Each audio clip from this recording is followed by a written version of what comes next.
Well, thank you very much to Aylesbury Vale Academy for hosting us here. We're really looking forward to sharing this discussion with you on is it rational to believe in God? My name is Justin Brierley. I've been hosting these kinds of conversations between believers and non-believers for a number of years, and it's a real privilege to welcome two very eminent speakers for their different positions on this. So first of all, just to my right here is Simon Edwards. Simon is part of the Oxford Centre for Christian Apologetics and the author of a book called The Sanity of Belief. He's our Christian speaker. Would you like to tell us a little bit about yourself? Oh, sure. Hi, nice to, in some ways, meet you all. I'm from Australia by background, married with 3 kids, a lawyer primarily by career. I've done some further study in economics, education and theology, just about to start a Doctor of Philosophy at the University of Oxford, so lifelong learner, but about your age I became massively interested in the big questions of life. Having come from a completely non-religious family background, I just found myself beginning to ask the big questions. Why am I here? What's life all about?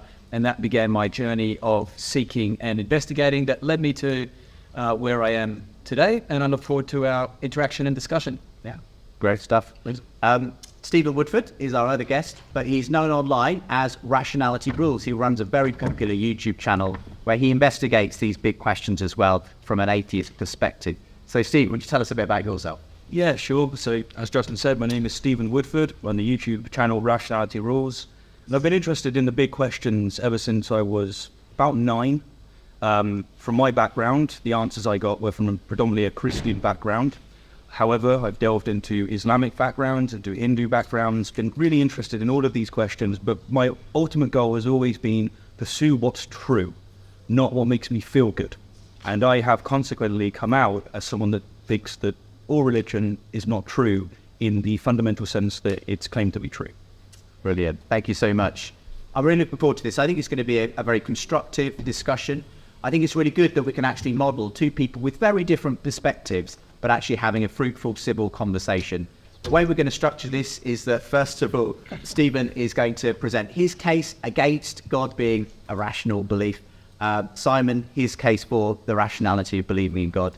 And then I'm going to have a conversation with them both. And then we're going to throw it open to you, hopefully for a little bit of time towards the end to ask your questions as well. So be ready with your questions towards the end of this as well. But why don't we get things going and Stephen, kick us off. Alrighty. Why hello my fellow apes, I hope you are well. I'd like to begin by thanking Simon, Justin, the organisers of this event, and yourselves for making this opportunity. I believe that your time as a conscious being is limited, and so I consider every minute that you give me of yours of infinite value. So thank you very, very much. Today we're here to discuss whether it's rational to be a theist, and there's 2 keywords that, of course, cry out for definition. Beginning with theism, let's not beat around the bush. When one speaks about theism within our culture, they are almost always referring to capital G God, the God of Abraham. Theism, then, for today's discussion, is the proposition that an all-powerful and all-loving God exists, which entails that he has unlimited power and will always act to create the greater good.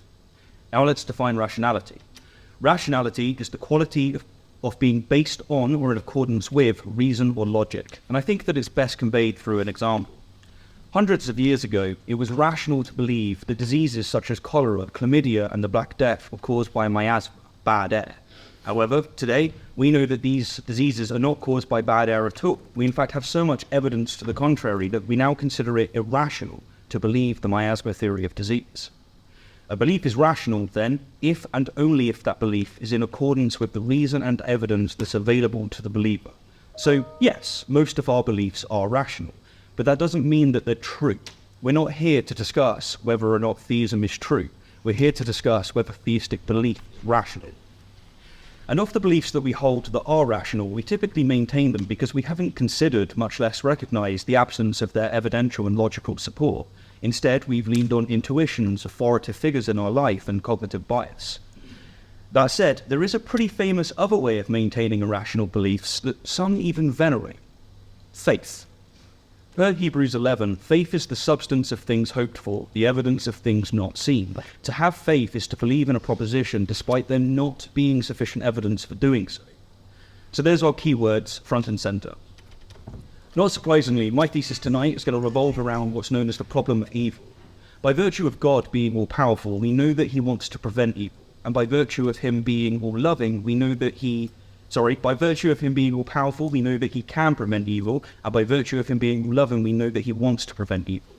And yet, when we scroll through the remains of mass extinctions and witness natural disasters, predation, parasitic diseases, and other forms of suffering in the world, it appears obvious, and I mean really, really obvious, that we're beset by gratuitous evil. That is, evil that does not serve any greater purpose or lead to any greater good.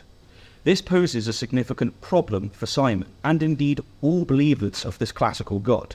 By maintaining that an all-powerful and all-loving God exists, Simon is committed to a worldview that cannot admit of any gratuitous evil whatsoever. None. To him, every single instance of gratuitous evil must necessarily be an illusion.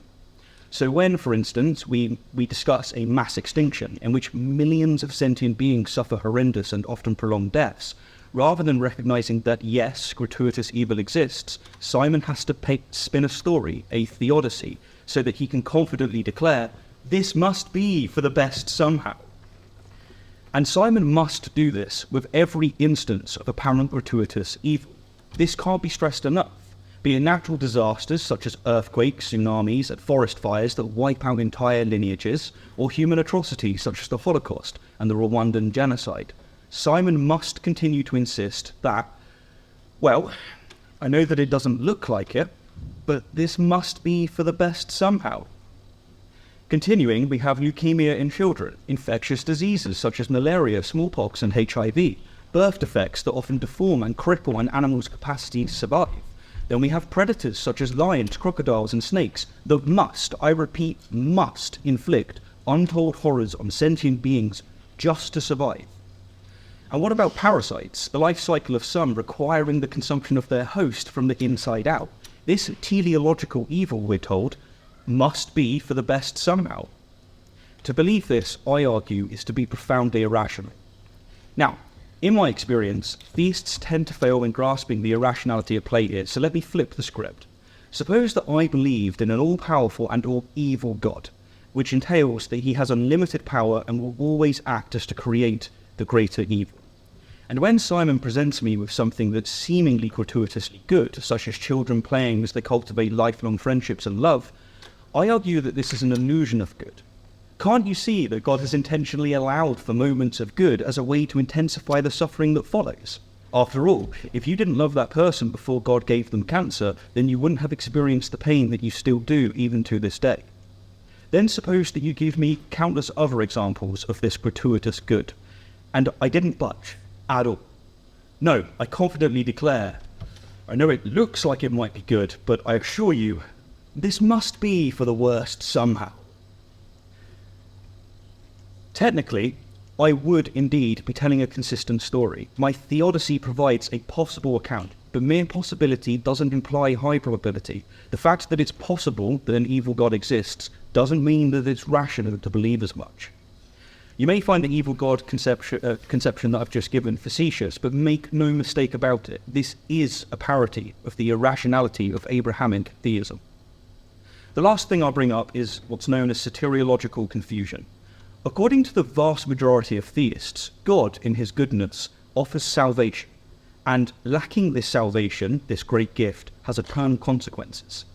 In the case of many of you here today, a condition of salvation is belief in a set of propositions. For example, that God as defined exists, or that Jesus resurrected, or that Gabriel spoke of a habit. Hence, if I die as I am now, I face at best annihilation, and at worst eternal torment. Yes, some theists believe that eventually all will go to heaven, but this belief, universalism, is today as it's always been. It's a fringe view. This threat of eternal torment is terrifying enough, but it gets worse. Most Christians, let alone Muslims and Jews, can't even agree on what's necessary for salvation. Hence, most theists agree that salvation is necessary to avoid eternal consequences, that awful catastrophe, and yet they don't agree on what's necessary to avoid it. Tying these threads alone, because we've only got so much time, we are confronted by a story of ludicrous contradiction. Despite being told that the mind of God is inconceivable to us mere mortals, we do apparently know that he acts for the greater good, and that this all-powerful, all-loving, unembodied mind has created a hoop for us to jump through, a hoop that's made to appear as if it's very unlikely to exist at all. And of those that are nevertheless convinced of its existence, they don't agree on what it looks like, what it's made of, or where it's located. And of course, for those of us not so made, or made so that we cannot see the hoop, we'll be eternally punished, which we're told must be for the best somehow.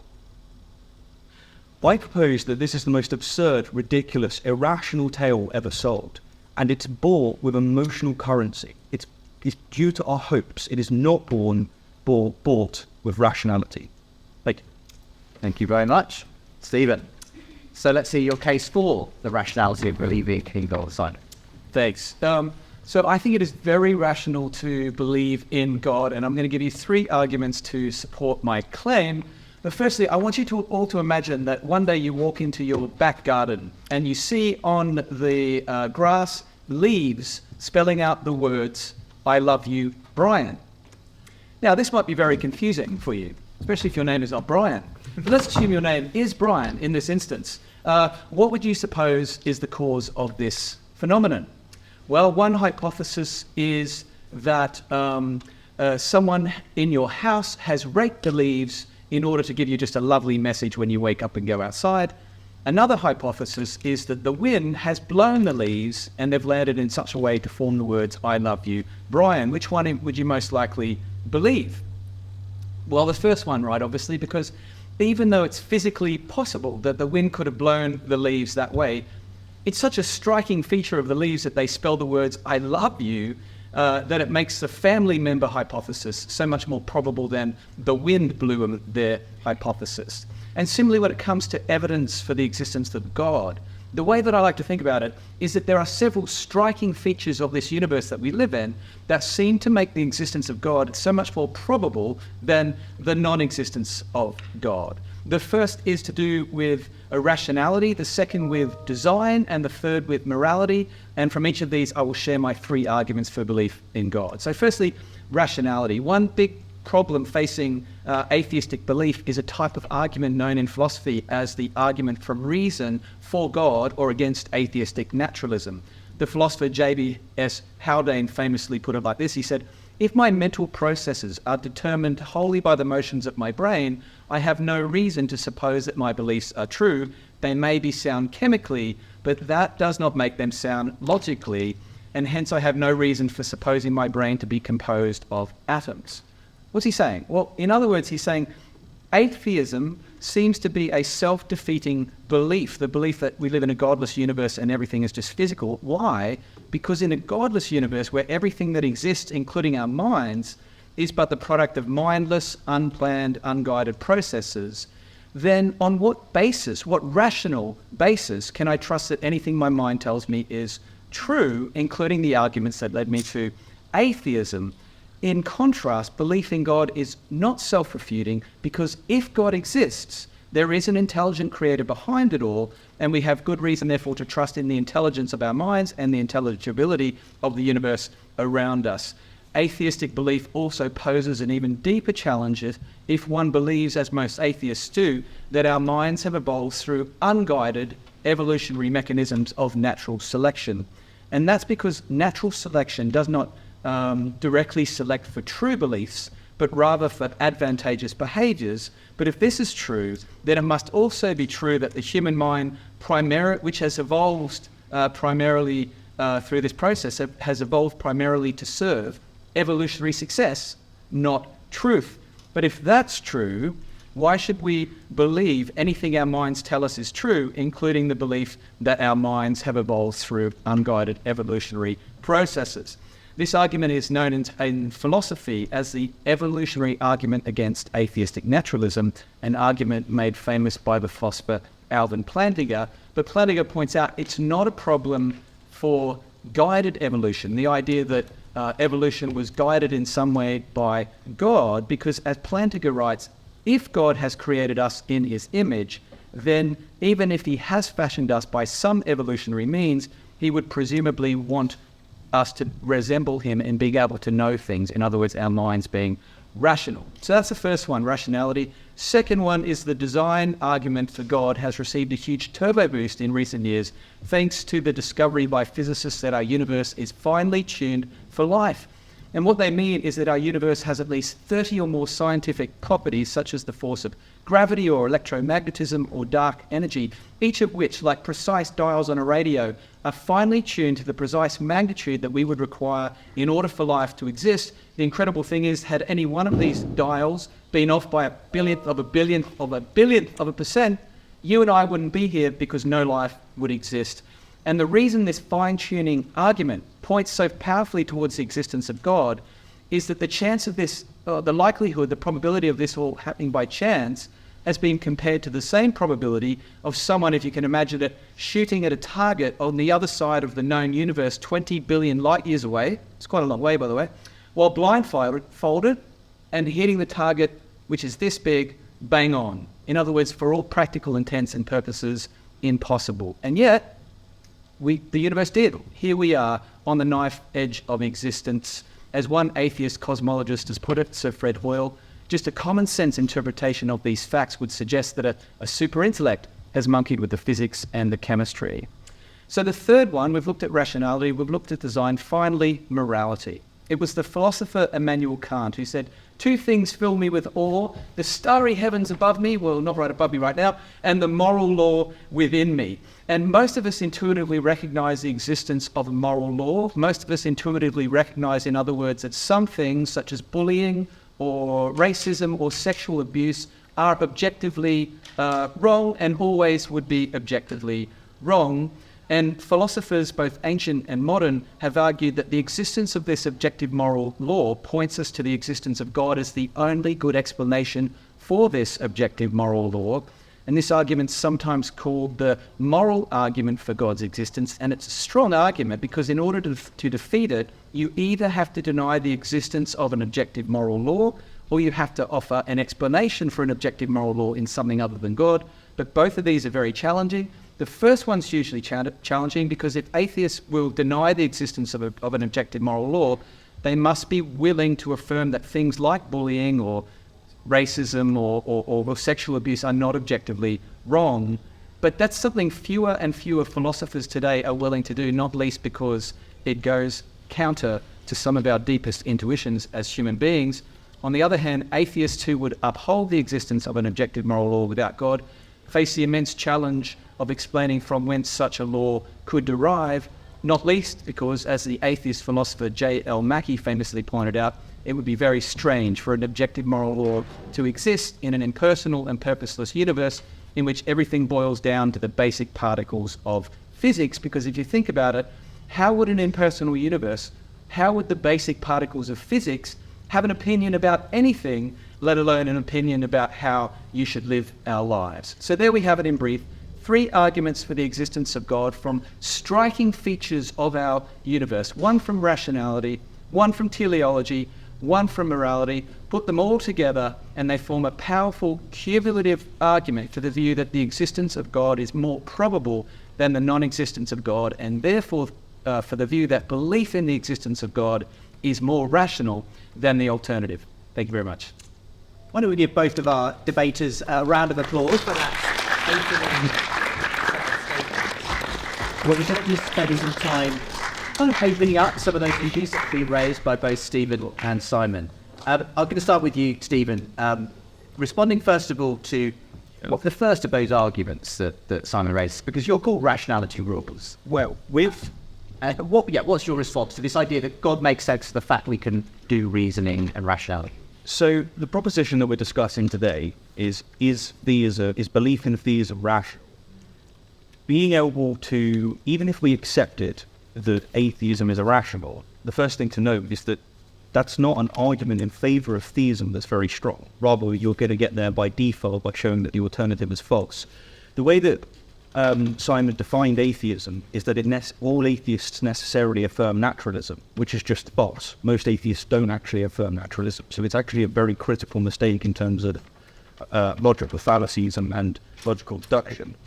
Also, the argument that he poses, which runs to the idea that if you believe in evolution, maybe you should phrase it because you might have it different to how I have it down. You say that if you believe in evolution, you have no reason to believe that your beliefs are accurate because you evolved for survival, not for having access to pure truth, right? What makes you think that evolution will favour something that is going to make it so that we have a false belief, but it's a costly belief, versus something that's broadly true? What would make you think on that line is what I'd have to clarify for you, push forward on the rationality front. Okay, great question. Okay, just to clarify, I'm picking up. Would you concede that if our minds are here through a process of unguided evolution, natural selection, that they primarily serve evolutionary success over truth? Or do you say a mind that primarily serves evolutionary success must of necessity also serve truth equally? No, I think that the way that you make sense of so many people making so many fundamentally simple mistakes in life is that we have evolved to have access to pure truth. But the idea of jumping from that to the conclusion that we have no reason to assume any of our beliefs are accurate is just not true. Evolution doesn't favour, even for something to evolve, it requires a brutal amount of suffering in order to have it so that only those that have the right traits get to continue and reproduce. Evolution's not going to select for things that are false and inaccurate about the world because it's entirely costly. It's going to select for things that are broadly true. However, there's going to be areas where you don't have access to 100% truth. So yes, my view would render me into a humble position, which apparently is a good thing as Christians. Yeah, right. No, well, I think that's good to recognise that if your mind primarily serves evolutionary truth, not evolutionary success, not truth, which you would believe from your worldview, I understand. They're often the same thing. But that's the thing. Yeah. So often the same thing is not the same as the same thing. So from where I sit as a Christian, it's rational to hold the view that our minds primarily serve truth. Because from where I sit, our minds are not the product of a non-rational, unguided process, nor are they the product of a process that is geared primarily towards passing on genes to the next generation or whatever serves evolutionary success. They are geared primarily towards understanding the universe around us. In other words, there's an intelligence that gives a rational basis for the belief that our brains are intelligent. They tell us true things about the world around us, and the world around us is intelligible. We are able to understand true things about the world around us. I think from where you sit, you're sort of not quite at the point where truth is the primary thing that your mind would serve, but evolutionary success. Your best argument would be that evolutionary success relies heavily on truth. But I think there are so many counterfactual examples of ways in which evolutionary success wouldn't correlate with truth all the time that you're not in the same rational position as the theist. No, I think that you suffer from the same problem. So first of all, there's a lot of conflation going on here with terms. As I've made clear, not all atheists believe in naturalism. So even if you were correct on this, it doesn't serve your case because most atheists don't believe in naturalism. Maybe we should define naturalism. Actually, it's a good point. For the audience, that would be really helpful. Oh, you do it. Well, since it's your argument. Okay, so when great. So when I say naturalism, it's the view that there is nothing more to reality than the physical universe or space, time, energy, matter universe. There's no spiritual dimension to reality. Do you hold the same? Basically, naturalism would hold, by my lights, that the natural world exhausts everything that you need for your explanatory value of the world. So you're a naturalist, but I would be a naturalist. yes, Right. Okay. Yes. So I think what I'm saying. So you say that most atheists aren't, though, Yes. what do they believe in if they don't believe that the universe and naturalism is all there is? So, for example, Buddhists, a large number of Buddhists don't believe in a god, so they're atheist. But they believe in all sorts of supernatural realms. I see. The spiritual. You'll also get panpsychists, you'll get all things across the board. Atheism isn't a religion, it's not a thing, and so you don't have people holding to certain beliefs. It's a single stance on a single proposition. Do you believe in God? If your answer is no, then you come down as an atheist. I mean, but we could keep going on the rationality, but there was loads of other things. One last Yeah, one last thing, if you would, yeah. If God works in mysterious ways, right? Yeah. Okay. His wonders. And mysterious ways often contains in that he hasn't actually shown you the logic of his reasoning. So actually, all access that you have to what's true about the world, including the very idea that you have access to truth, is because God's planted that in your head. By my lights, that means that you suffer from an equally irrational standpoint to what you accuse the naturalist of suffering from, which I don't think that they do actually, that your objection does go through on. Now, if two worldviews suffer from an equal problem, this case can't be made in favour of either. I agree with that, except for the proposition that they suffer from the same thing. So I would say you have a rational basis for assuming that your mind primarily serves truth, but what you're talking about is something different, which is do our minds have access to all the information of all the knowledge that is available? None of us have that. But even within the access to the amount of knowledge that we do have available, from where I sit, it is rational to believe that my mind primarily serves truth. I don't think it is from where you sit. Well, yeah, I just think you're wrong on that. We've evolved to see truth. But Yeah, we'll leave that one there. yep. So coming back to one of your main contentions, Steve, in your presentation, essentially the fact of evil, what you call gratuitous evil, evil that doesn't seem to, make any kind of difference in the world, doesn't help anybody. This for you is a key element against God. I'll just toss it straight to Simon first of all, and then Steve can respond. What would you say in response to that? I would agree with Steve. I think I consider the evidence of suffering and evil in the world as probably the strongest counter-evidence for the existence of an all-powerful, all-loving God. But I don't think it's a defeater. I think there are good arguments in response. The tricky thing is the question of suffering, as you would all know, it's not just an intellectual question, it's a human question, because we all experience suffering. So there's entanglements of the intellectual arguments, but there's also deep psychological, emotional, spiritual things wrapped up in here. So to respond as best that I can to what is a profoundly challenging question. The first time I really asked this question for myself was when I was standing beside the bed of my grandmother. She'd been in an accident, and due to someone else's negligence, she was placed in a situation where she was going to slowly bleed to death internally.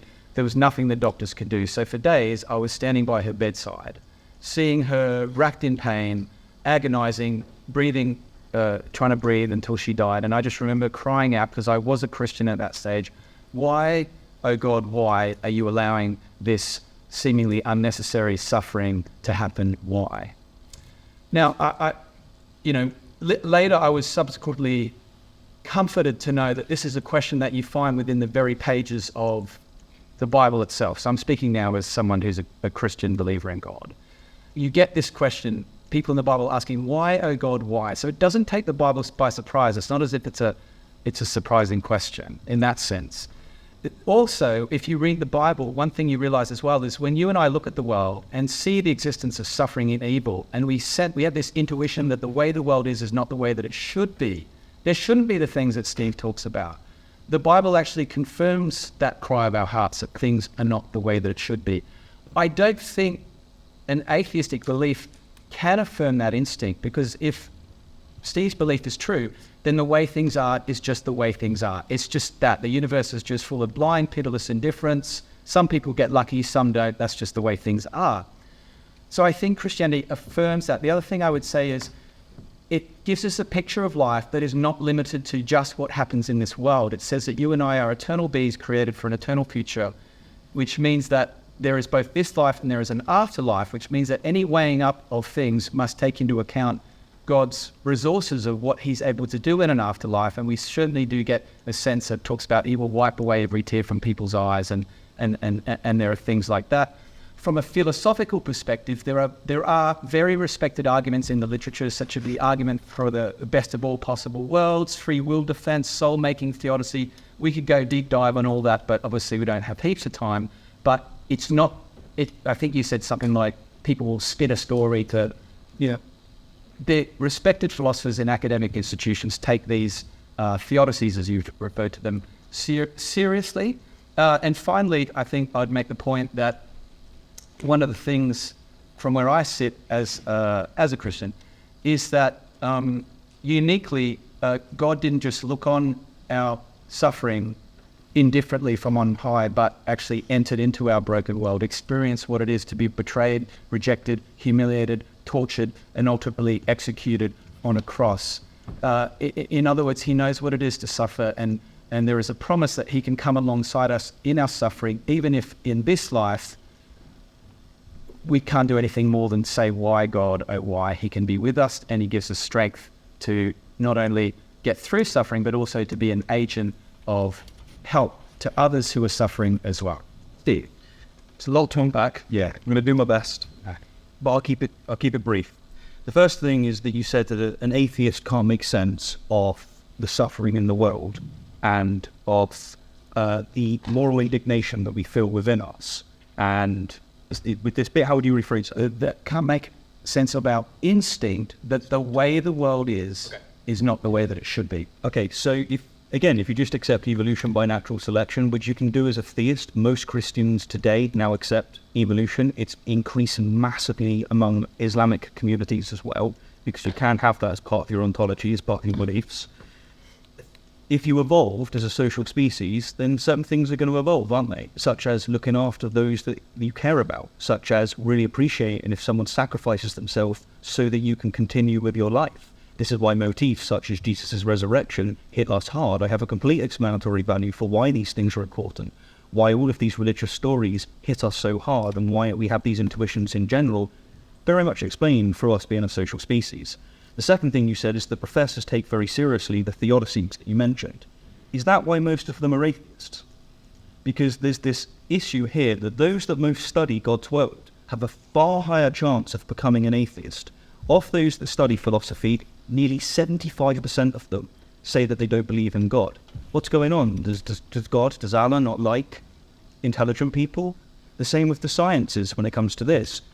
There's a story that's being spun here, like there's a resurrection of faith. That's just not true. If you look at the statistics, atheism is massively on the rise. So is irreligiosity, and so is secularism. It's not a scary thing. You can have that and compartmentalize them with other views, but that story there I very much take umbrage with.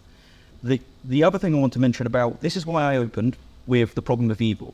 We could grant every argument for God's existence that we just heard there. Teleological arguments, cosmological, if you wanted to throw those in, moral arguments, all of these arguments. Even if all of those arguments were powerful and true and philosophers took them seriously enough to believe in them, again they don't, what we would conclude from this is that whatever that God is that created the world isn't the Christian God. It isn't Allah. It can't be. Because if you have a contradiction in terms of this God being all-powerful and all-loving and not being able to gel that with the way that the world is, all you can infer is that whatever that creator is, okay, maybe it's a creator, but it isn't. It cannot be that God. And that's why I put so much emphasis on that. If you will, on your, if we have the time for it, I'd like to press you on what I think is the argument that you've put up quite strongly, and I think a lot of people resonate, and that's with morality. I'd like to give you a few questions on that. Yeah, we can spring to that if you like. I'm going to do a village. Do you want to do a quick response to anything? Quick one? Quick one? Yeah. So I have two questions. So the first is, could just get some clarity on that initial one that we started at, which is, can you from your atheistic, if I say your atheistic naturalistic perspective, that's later to can you from the atheistic naturalistic perspective affirm the instinct that the way this world is not the way that it should be, or does that make no sense from your perspective? So is the way that, no, so I would say that the moral feelings that we have are something that, I'll do this as a theist, even not as an atheist, to illustrate this isn't an atheist problem. Yeah. You can say that God has chosen in his mysterious ways to create the world so that evolution is the way that he chose to do it. That seems to be what almost all the evidence is screaming. You can have that story and you can say the way that God got us so that we would care about our brothers and sisters and care about our families and we would care about our societies and we'd have a big moral intuition for the way the world should be is because we've evolved that. It's if you had two groups, one tribe was very selfish and one tribe really cared about other people in their community. Those that cared about their community would have a higher chance of being able to share the resources and successfully reproduce, meaning that that moral apparatus, that cognitive output, would be selected for. And consequently, under a theist or an atheistic view, evolution provides a very simple explanation for the moral feelings that we have. And it also explains why there's so much moral disagreement over very important things, such as gay rights, such as what is the status of women in society. This is very hard to account for if you're going to do it through a completely objective moral framework, whereas evolution sorts that from the get-go. But yeah, granted all that, so no umbrage of any of that. It's more like the specific question is, can you look at this world and say, actually, it's not the way that it should be? In the same way that, like, give an example, if you saw a dog walking along with 3 legs, you'd say, that's not the way it should be. Yep. Can you look at the evil, the violence, the Holocaust, all the terrible stuff you mentioned and go, that's not the way that it should be? Or are you sort of forced from where you were, from where you sit, to say, you can't even say it like that. Doesn't make sense. Just the way things are is the way things are, because everything's just operating accordance to the inexorable laws of physics and chemistry. There is no counter possible story. There is no purpose by which to say something isn't fulfilling its purpose. I think the best way for me to address this with the time that we've got is through the moral argument and the disagreements I have, because they correlate very much with the tension that you have. Well, just quick reminder, essentially your position on this moral argument that's sketched out, Simon, is that you believe there is such a thing in what you call objective morality, sexism, bullying, racism. Those are really wrong, whether or not people agree or disagree with you, that if they do those things, they're wrong. It's something that's not specific to time and place. It should just be recognised by everyone. And you say if that's true, then there has to be something beyond just our opinions that grounds that. You say it's got to be something like God that grounds that moral law. So I'm going to can you briefly explain again for us, Steve, why you don't think, first of all, do you believe in this idea of objective morality? That might be a good place to start. I think that there's a way that you can describe my beliefs as objective morality, but the way that theists tend to look at objective morality, by my lights, isn't morality at all. It's not at all. And I think I know a good way to get there and get that on the board, if that's okay. Okay, so are you happy to let's see, or do you want to say something? Because I need to get it on the board. I'm always... Absolutely. Yeah, I'm very, very keen to hear your version of objective morality, or how you get... Yes. I'll get through it for this. Okay, so... all right, we've got Moses with the 10 Commandments, and it's written in stone, all right? And one of the very famous commandments, you all know, I'm sure, is thou shalt not kill. But then a few moons later, in Numbers 31, 17 through 18, we see that Moses, no less, is commanded by God to slaughter the Midianite men, the women, or the little boys, and to take the little girls for themselves. You can figure out why. Then a miracle happens. Moses, who can hear in his mind God's commands to kill these people, and then he can look at the tablet and say, oh, it says, thou shalt not kill. And the miracle is that he sees no contradiction. To put this more formally, we can ask of God, does God command us to do things because those things are good, or is something good because God commands it? If God commands us to do things because they are good, then the good obviously exists independent of God, and you can have that as an atheist. But if something is only good because God commands it, then we're not looking at morality. We're just looking at a dictator. It's what's good is whatever he commands. There's nothing moral here to consider. All of these intuitions that you have are pointless. It's just down to whatever God commands. If God commands us, as he does in throughout the Bible and the Quran, to carry out genocides, rape, slavery, then we still somehow get to call those guys the good guys. So what I'm posing here, Simon, is which is it? How do you define good? Very good. And I kind of predicted that you might pick a few obscure Bible passages, sort of hold them out as the mainstream view of what Christians believe. So I would say, firstly,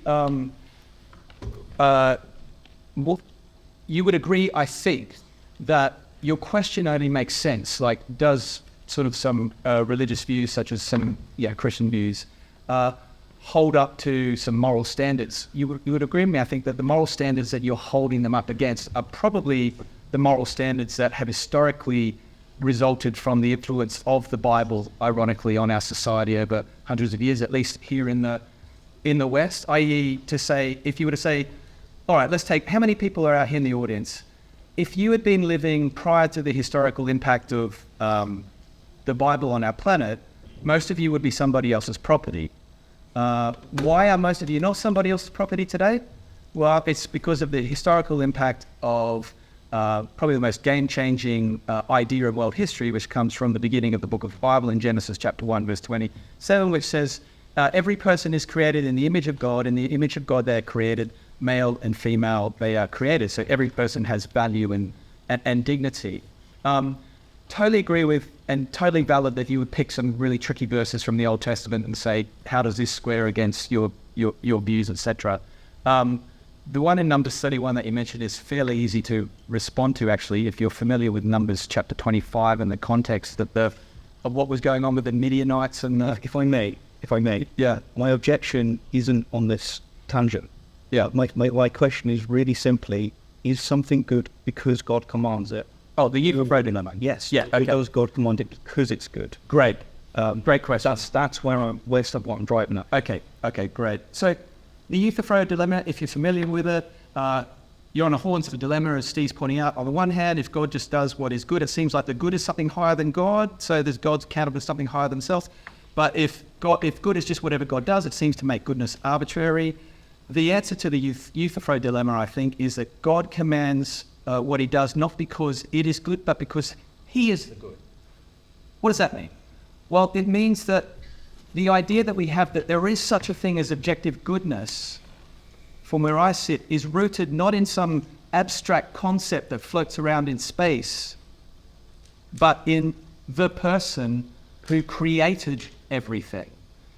And that makes sense when you think about it, that who else could qualify as the ultimate source of goodness except that being which set everything into motion in the first place? So when you feel that intuition that there is such a thing as goodness, you watch a movie and you see someone choose something which is good rather than something which is selfish, and something in you goes, I like that. You're actually connecting with something which is real, which is ultimately sourced in the person of God. So that's where I come to your question.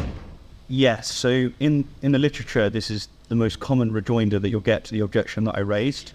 The problem is that it's just kicking the can down the road. It isn't actually an answer, because all it does is allow us to rephrase the question.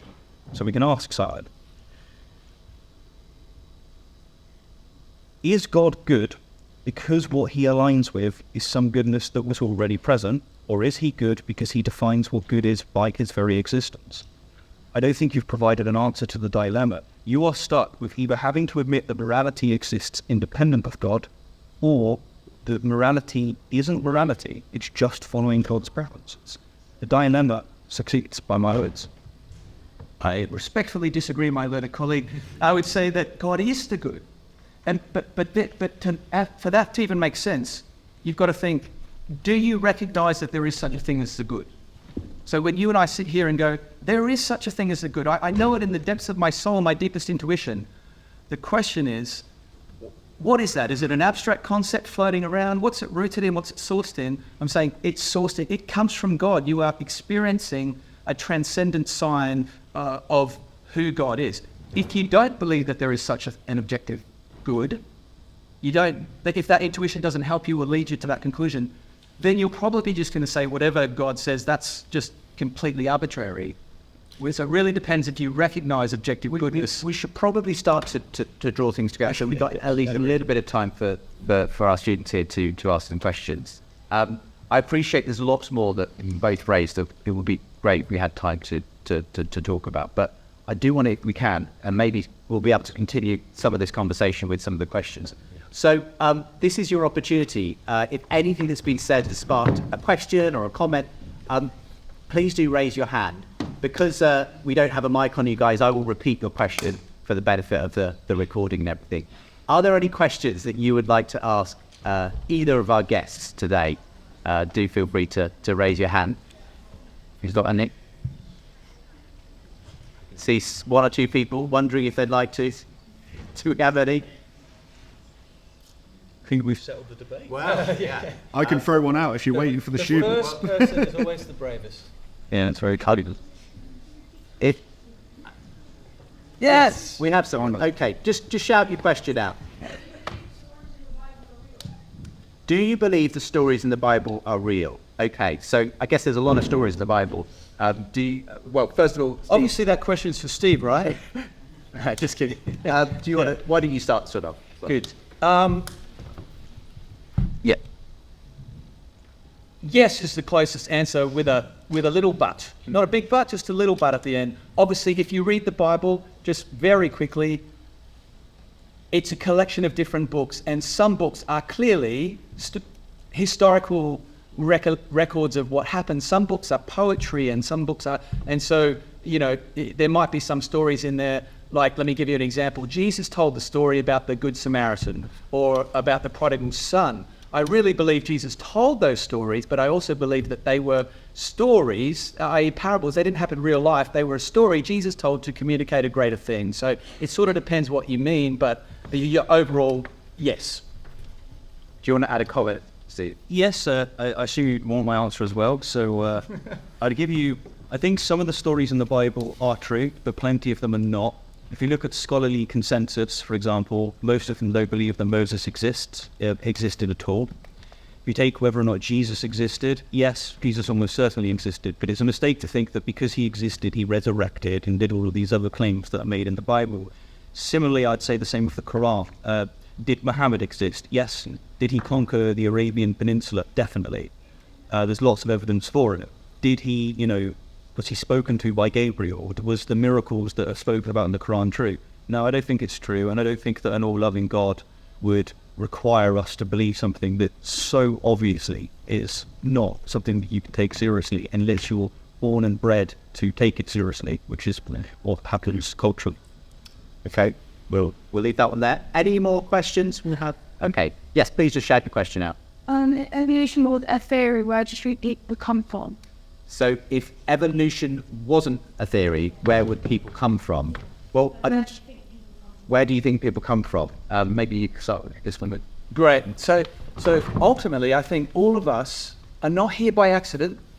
We're here on purpose because somebody, God, wanted us to be here. And so I'll just say, if you ever feel like you're just an accident, you're sort of a cosmic accident, from where I said that's not true. You're meant to be here because someone wanted you to be here, God.